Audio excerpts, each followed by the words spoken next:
Are you? I'm really proud of this season, and that's kind of, not that I wasn't proud of what we've done before, because I remember when we first did it at Gundry, I felt really proud of it then. And I wasn't not proud of it in Wellington, but we did have a weird time. And I found Wellington really hard, just with the time of night and having my baby with me and not sleeping. But like now I feel like because it's sort of firmed up and just the way it is, I feel really proud of it. And like Ross was like, my partner earlier today was like, maybe I'll just stay home then. And I was like, but I want you to see it because I'm proud of it. And it's not the same. He saw it in Wellington, but I'm like, but it isn't the same. Like it's better. And I'm like I want you to see where it's got to. Yeah, I feel like last season was, I was proud of it because it was something different. It was something different that Auckland, I feel like, hadn't really had yet and needed. But this time I'm proud of it because I think it takes some skill that we've actually got together. So I'm proud of it for that reason, yeah. What sort of skill? Do you mean acting skill or the skills that this work require, which I feel are quite specific to this kind of work. It's not like acting where a lot of the stuff is homework perhaps, or stuff you find in rehearsal. This is more like you actually just have to do the exercises again and again and again till you develop some sort of muscles for being able to like survive the exercise or something. And a lot of doing it again and again and again is like failing at it again and again and again and again it feeling really shit. Like you're not getting anywhere over and over again. Which is quite a weird process in a way, conventional theatre that you might. I mean, I think there's elements of, for my process personally, there's elements of feeling like that when I do a regular play, which has been such a long time since I've done. But then also, I feel like it's slightly like maybe your director kind of beefs you up a little bit. Or how does this compare with a normal play? Like in terms of. Or in fact, in terms of what you've put into it? Less like work on a script and stuff, and like. Because this one's a lot of mime, isn't it? Do you call it mime? Improvisation. The game, improvisation. Yeah. This one, like, I wouldn't have to do any preparation before coming to rehearsal. It was like just show up, awake, and hydrated. And there you go. Yeah.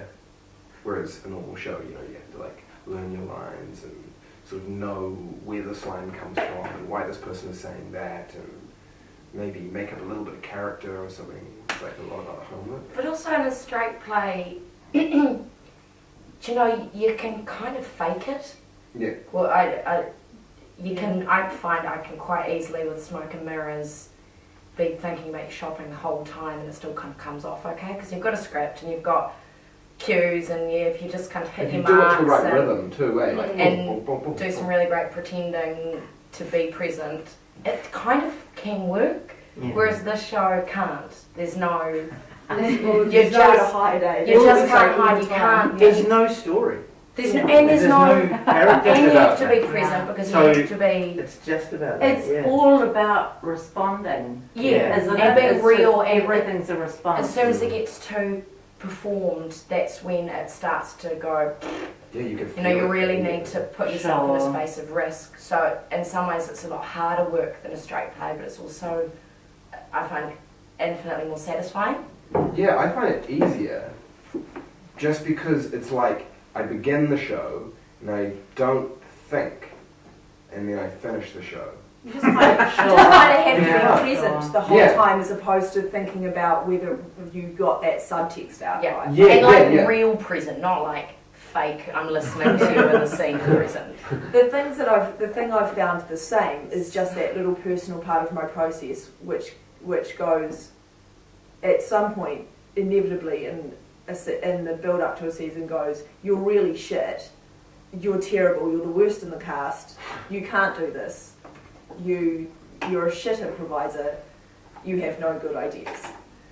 And then that, honestly, every time I do a show, there's a day, or it kind of builds up to that. Then there's a little meltdown. It might be just a little personal one. Some unfortunate occasions it's public, and then after that it's fine. But that's pretty for me. normal to me.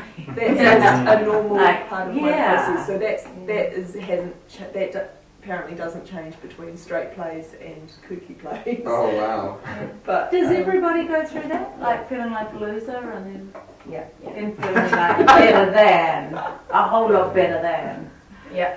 Yeah. Usually Quite just women after want- you feel like wants the me beast. to- You sure? You look at the moment and go, fuck, I'm good. Yeah. Shit, this is good. We are good. And then Yeah. as soon as you have that thought, it's followed by, I'm just the worst human on the planet. The ultimate loser. Yeah. Do you feel like that? No. Like, like going from feeling like a complete loser as an actor to feeling a little bit better than? No, I don't think so. I think I feel very confident, or I feel like I have an awareness of what I can and can't do, of when I am performing well, or I'm underperforming or performing at a good strength, and I can kind of hang on to sort of why that's happening, whether it's me or not. And then I do really enjoy being in situations where I get called up on the things that when I'm On your habits. like wimping on something. Yeah. Yeah. I've had a lot of experience getting really churned through things, and so I feel very Solid. yeah. Oh, okay. It doesn't knock you. Yeah, I don't know. My thing is being more aware of being too critical of myself, of coming off of something and being like, oh, that wasn't very good or not. But I feel strong in my instincts to read something. I feel very practiced at reading one. Sounds pretty solid. I mean, I would have thought that a lot of actors go through those extremes. I think when I started acting more, that as the years go on, less and less. Because you're like, Okay. I've been through fire many times. I've got out unscathed. So it gets So you think you don't have the same self-doubt? No, It's not really. lessened. Yeah. Like, if I have a bad thing, it'll be more like, maybe like a minute of self-doubt of like, oh no. But then I'll know just to go back to square one and just start again, and everything will be okay, I guess. Yeah. What about you? Oh, now I'm just interested in going, this is a female thing. Well, my memory of performing in plays is I would always have a process like that, where I'd get about a week out and I'd have a total crisis. Yeah. And I'd stay up all night in front of a mirror, or I would go for a walk up a hill and really try and find that special thing that was missing. The week before the show. Yeah, the week before the show, I would have a total crisis.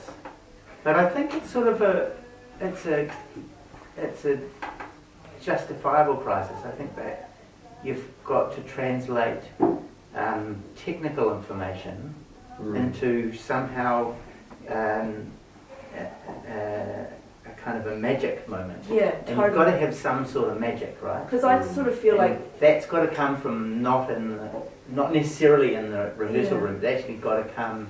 You've got to have that magic. I feel like for me it's like there's like a little ceiling in me or something, and I'm aware of just needing to bust through it. Whether I don't know what it is, whether it's just like a reservedness or whatever it is, I feel like if I can bust through it, all the magic will happen and come and flow, and I'll get it. I'll get it right, or I'll feel it, or I'll know what to do. And so I think for me, a lot of it that comes out of frustration, and if I'm being pulled up on a thing that I always do, and I'm being lazy, or I just can't get this moment, and I'm aware technically of what I need to do, but somehow there's a disconnect and I can't quite get it. So once that bust through happens, it flows, and I can, and it just happens. But I feel like that's for me, that's the feeling. Yeah. So you having faith that it just will happen? Yeah, I do kind of now. The only time I haven't had it was the first time I did Providence with Louise too, and I made a very, it was a sort of first time that I'd done it really kind of backward, strange to me process, and I made a conscious decision to just trust Louise and go, okay, there was, you know, I sort of felt myself sort of going, oh, starting to do that, and went, nah, don't worry, Louise won't make you look like a dick. And I don't know why I don't do that all the time, because like, I trust you. But I think maybe, I don't know, maybe it was, but the second time we did Providence, I had the, you know, it was back to my normal self, my normal kind of process. It's interesting talking about self-doubt and those feelings of self-doubt and failure, because I feel like that is so much the material that we are working with, or it's the material in the show that I'm most passionate about getting people to be okay with having doubt and failing, and that's where I see a true clown come out. You know, if it's in the right sort of game and circumstance, that little flicker of doubt in the eyes is what endears you to a clown. Sure. So much, and it's about being fine with it, or being happy to be there, being happy to be the person who's doubting themselves while everyone else is being super confident and is being told every day that you need to stay positive all the time. I really kind of am passionate about going, nah, be negative. Yeah, get into Be that. fucking negative sometimes, because we all, you know, in some small way feel it. Whether some of us feel it more or not, or are getting more comfortable with it or not, we can't deny that everyone feels those moments of self-doubt, and I feel like that is what's universal, that is what makes Most people make changes, I mean, even on a physical level, like changes to a play maybe, but people make internal changes when they're in a bad place. When they're feeling like the loser, that's when people go, oh, and therefore I'm going to learn my lines better next time. I mean, people don't make changes when everything's cruising. Yeah. But it's funny, some of Allowing for that. some of the exercises, or the exercises that that the show stemmed from, quite, well, I found them at least, or still find them quite confronting. Like the first time we did the meaningful, we touched on that idea. I cried and couldn't say my own name. And Really? I found it so hard. Look, I'm just about crying thinking about it. Honestly, I couldn't do that. I would find that section of the show really hard to do. Yeah. Crying. Thinking about it. Wow. What happens in that part of the show? Simon has to look. I'm not crying. Simon has to say something meaningful, and it's virtually an impossible game.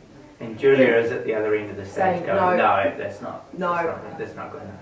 So you're constantly failing, you're constantly being told Not good enough. whatever you're doing is not good enough. Do you So it always is say really the same confronting. thing? There's a pattern. But you could say any words that you Yeah.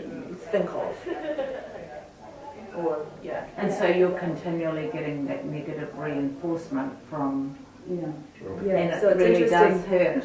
But I know, but it's funny because we've joked and called it the mean show sometimes. Yeah. But it's interesting that through this process, we kind of have like put ourselves through sort of, and willingly and happily and kind of gleefully, like that's the idea of sort of gleefully running into the face of failure, into these situations which, like, talking about them sound quite like depressing. Like you can't But win the at the idea game. is that between that negative reinforcement and this person just trying so much as an audience, as a body of people who the more of that negative reinforcement they hear, the more they see this person truly trying to get to something meaningful, the more hopefully that endears them to that person. And I think that's the main thing is that body of people in between that sort of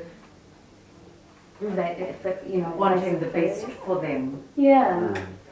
Watching them fail but get up and try again. Right, yeah. Well, that's one How of the could you not beautiful- love that that's person? one of Yeah. the beautiful things about the show, you know, is that, like, it's, well, I find it funny, and I think, you know, parts of it are beautiful, and that's what I really love about it, that from these exercises in failure, that you can make a successful thing. Yeah. Does that make sense? Yeah. Do you know what I mean by that? Like,